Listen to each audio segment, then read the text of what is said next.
Hello दोस्तों। अभी India और बांग्लादेश का मुद्दा काफ़ी तेज़ी से चल रहा है। अब देखिए, इस चीज़ को मैं समझाता हूँ बहुत अच्छे तरीके से कि इंडिया पाकिस्तान और बांग्लादेश का क्या है मसला। देखिए यहाँ पर 1947 में जब हम लोग जाएंगे, ठीक है, तो उससे पहले अगर आप एंशियंट इंडिया की बात करें तो देखिए, एंशियंट इंडिया की अगर बात करें तो देखिए यहाँ से म्यांमार से लेके ईरान तक ये पूरा लगभग हमारा एम्पायर में आता था। ठीक है, इससे आप बढ़ा ही सकते हैं लेकिन घटा नहीं सकते हैं। ठीक है, तो इस समय तक इतना दूर तक हमारा साम्राज्य रहा था। ठीक है, तो धीरे धीरे क्या हुआ, एंशियंट पीरियड खत्म होने के बाद इंडस वैली सिविलाइजेशन आया।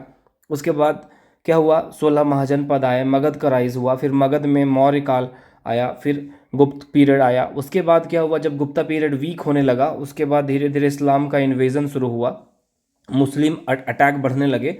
उसके बाद मुस्लिम में भी जब और मुस्लिम कंट्रीज़ को पता चला तो फिर उसके बाद क्या हुआ, दिल्ली सल्तनत की स्थापना हुई। ठीक है, उसके बाद मुग़ल सल्तनत की स्थापना हुई और फिर मुग़लों के बाद जब उनको पता चला कि भारत काफ़ी खनिज रूप से संपन्न है तो फिर यह अंग्रेज आए।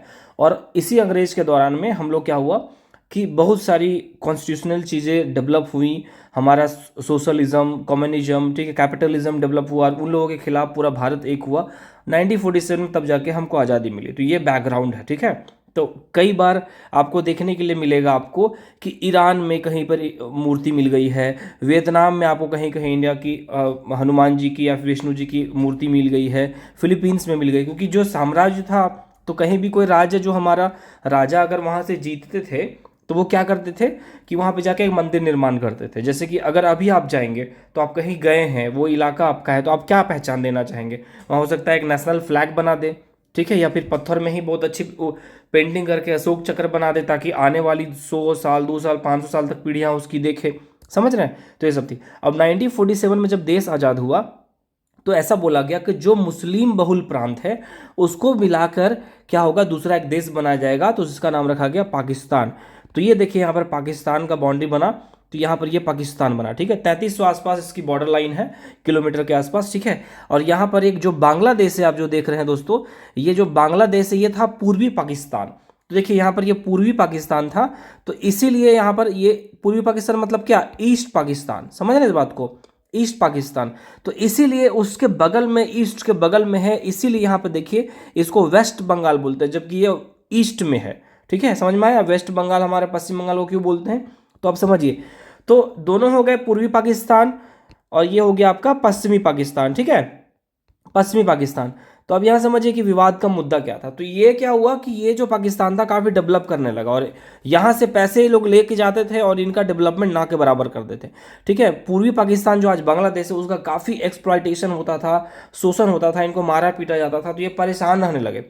फिर धीरे धीरे बात बढ़ते बढ़ते क्या हुआ कि पाकिस्तानी लोग क्या हुआ, जो आज बांग्लादेश है पूर्वी पाकिस्तान में, उर्दू लैंग्वेज थोपने लगे, है ना। उर्दू लैंग्वेज जो है वो थोपने लगे, उर्दू लैंग्वेज। तो ये इनमें क्या है कि अब जैसे कि एग्जांपल आप समझिए कि हमारा भाषा अगर हिंदी है, कोई आके चाइना का जो भाषा है मैंड्रिन लैंग्वेज है वो थोपे कि तुम्हें बोलना ही पड़ेगा। ठीक है, एक दिन थोपे, 2 दिन थोपे गन के भरोसे, लेकिन बार बार टॉर्चर कर रहा, टॉर्चर कर रहा, तो एक दिन के बाद आपका आपा खोएगा। ऊपर से आप ना उसको खाने के लिए दे रहे हो, उनके घर घर की महिलाओं को उठा के ले जा रहे हो, उनका कोई नामो निशान नहीं मिल रहा है, उनके साथ बदतमीजी कर रहे हो, बलात्कार कर रहे हो, कई बच्चों की हत्या कर दे रहे हो, आपको दिख नहीं रहा है कि उनकी उम्र काफ़ी छोटी है। तो इसीलिए यहाँ पर एक मुक्ति वाहिनी दल का गठन हुआ बांग्लादेश में। कहाँ पर? ये यहाँ पर पूर्वी पाकिस्तान में, जो बाद में बांग्लादेश बना। ठीक है, तो जब ये पूरी मुक्ति वाहिनी गठन हुआ कि हम पाकिस्तान की जो आर्मी आ रही है उससे फाइट करेंगे, हम क्या करेंगे, इससे फाइट करेंगे। समझे? तो क्या हुआ कि इस दौरान में अब इनके पास तो डेफिनेटली ये पूर्वी पाकिस्तान जो है दोस्तों, ये तो वीक थे। ठीक है, और ये पाकिस्तान स्ट्रांग था। तो आर्मी गई तो इनको अच्छे से इनकी धुनाई शुरू हो गई। जो आज बांग्लादेश हम पर जो सीना दिखा रहा है तो उनकी धुनाई शुरू हो गई।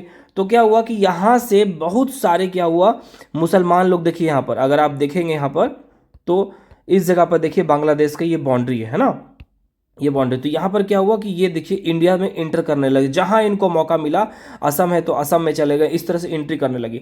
तो काफ़ी लाखों की संख्या में मुसलमान भारत आने लगे। तो इंदिरा गांधी जी के पास कोई ऑप्शन था ना 1971 में, तो उन्होंने मुक्ति वाहिनी सेना का मदद करने के बारे में सोचा और इंडियन आर्मी क्या हुआ, एंट्री करने लगी बांग्लादेश में। ठीक है, अब देखिए एक बात आप समझिए, बहुत आपको यूनिक लगेगा। यहाँ पे देखिए कि पाकिस्तान जब वेस्ट पाकिस्तान है या तो ऐसे आएगी या फिर यहाँ से आएगी या फिर यहाँ से आएगी। तो कुल मिला के हम लोग का तो बीच में, हम लोग क्या है कि बीच में है। तो यहाँ पर क्या हुआ कि एंट्री होना यहाँ बहुत मुश्किल था, समझे। तो इसीलिए यहाँ पे 90,000 सैनिक आ गए, ठीक है। 90,000 कहाँ आ गए, आपके पूर्वी पाकिस्तान में। तो इन्होंने क्या बोल दिया कि वहां से अब राशन उसन सामान कुछ सबका बंद होने वाला है, सरेंडर करो नहीं तो मार दिए जाओगे। और वर्ल्ड में ऐसा हिस्ट्री में अभी तक नहीं है दोस्तों कि 90,000 सोल्जर्स ने क्या किया था, सरेंडर कर दिया था। एक बात समझिए, एक सोल्जर AK-47 लेके या गन लेके आ गया ना पूरा ट्रेंड होके वर्दी में, तो 2-3 लोगों को या फिर 5 लोगों को डरा देगा। 90,000 जवानों को सरेंडर करवाना इंदिरा गांधी समय के में, ये समझिए कि एक बहुत बड़ा मैसेज गया, समझ गया। ये आर्मी के लिए बहुत शर्म की बात थी। तो ये बहुत फायदा था। और उसी समय क्या हुआ कि 1971 में बांग्लादेश का निर्माण हुआ, ठीक है। और ये एक इंडिपेंडेंट कंट्री के रूप में बन गया। और जो हुआ तो इसका क्या हुआ, आगे जाकर टेक्सटाइल इंडस्ट्री काफ़ी इंप्रूव हुआ और भारत ने इससे अच्छे संबंध बनाए। लेकिन यहाँ पर आज भी जैसे कुछ तो होंगे जिनको पाकिस्तान से प्रेम होगा, जो जाना चाहते हैं। तो जब जब मौका मिलता है तो शेख हसीना जी जब रहती है तो वो भारत का सपोर्ट है, वो लोकतंत्र का सपोर्ट करती है।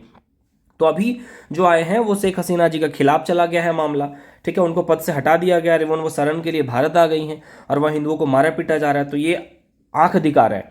तो देख लीजिए, एक बात बता दे रहा हूँ मैं, यहाँ लगभग 4,000 आप किलोमीटर का एरिया से एक कैप्चर करती है। लेकिन एक बात समझ लीजिए कि इंडियन आर्मी से इनका पंगा अगर हुआ ना, तो जैसे कैसे कहते हैं कि कोई अगर अनपढ़ जाहिल गवार लोग जो होते हैं, जो क्या करेंगे कि अगर 10 लोग इकट्ठे हो गए, 20 लोग इकट्ठे हो गए, तो लगेगा कि उनको युद्ध जीत जाएंगे, रोड में चिल्लाने लगेंगे, हाँ चलो चलो अटैक करते हैं, ठीक है। लेकिन जो वॉर होते हैं चाहे वो बहुत प्लानिंग से किया जाता है। जैसे यूनिवर्सिटीज़ जो बनते हैं, तो चिल्लाने से यूनिवर्सिटी नहीं इस्टेब्लिश होता, बहुत समझदार लोग चाहिए। जैसे IAS बनने के लिए बहुत समझदारी, बहुत पेशेंस, बहुत मेहनत चाहिए, ठीक है। उसी तरह से तो अगर इनका इंडिया से वॉर हुआ ना, तो जीतना तो दूर की बात है, ये बहुत कम समय तक टिक ही नहीं पाएंगे बहुत। और ये हो सकता है कि बहुत जल्दी घुटने टेक दे, क्योंकि इनकी इनकी नस्ल क्या है और ये कैसे डेवलप हो रहे हैं, इंडियन आर्मी को बहुत अच्छे से पता है। इनकी हैसियत कितनी है, इनकी क्षमता कितनी, इनकी ट्रेनिंग कैपेबिलिटी कितनी है, ठीक है। क्योंकि हमारे चारों ओर से गिर्द है। लेकिन देखिए, अब युद्ध करने जाएंगे आप, अगर आप ट्रेंड है वेल, ठीक है, आप 10 लोग की टीम है, ट्रेंड है, तो आप वहाँ पे 10 लोग को मार दे। लेकिन ऐसे नहीं है कि आपके 2 जवान शहीद नहीं होंगे। तो ये समस्या हो सकती है। तो कुल मिला के देखिए, जो इंडिया और बांग्लादेश का है वो अभी समस्या यही है। लेकिन कुल मिला के अब भारत ने क्या किया है, यहाँ से बिजली सप्लाई होता है, बहुत सारी चीज़ें हैं वहाँ पे, इसको इंडिया ने बैन करना अब शुरू कर दिया है। तो इनका हालत ख़राब है और हो सकता है कि बहुत जल्द ये घुटने पे आ जाएंगे। तो यही है इंडिया, पाकिस्तान और बांग्लादेश का मसला। आप समझिए इस बात को कि अगर बांग्लादेश उत्पात मचाएगा ना, तो यहाँ से देखिए, आपको यहाँ से चाइना इसको सपोर्ट कर देगा। चाइना इसको हथियार सप्लाई कर दिया म्यांमार होके, ठीक है, चाहे यहाँ पे डायरेक्टली ये यहाँ से जो हमारा जो चिकन नेक है, जो इतना सा नॉर्थ ईस्ट है, यहाँ पर इसको काटने की कोशिश कर सकते हैं। लेकिन ये कभी कामयाब होंगे नहीं, इनकी धुनाई बहुत अच्छी होने वाली है। तो आई होप मैंने ये समझाने की कोशिश की आपको मैप के माध्यम से इंडिया, पाकिस्तान और बांग्लादेश का इशू। अच्छा लगे तो शेयर भी कर दीजिएगा, लाइक भी कर दीजिएगा। Thank you and best of luck to all of you.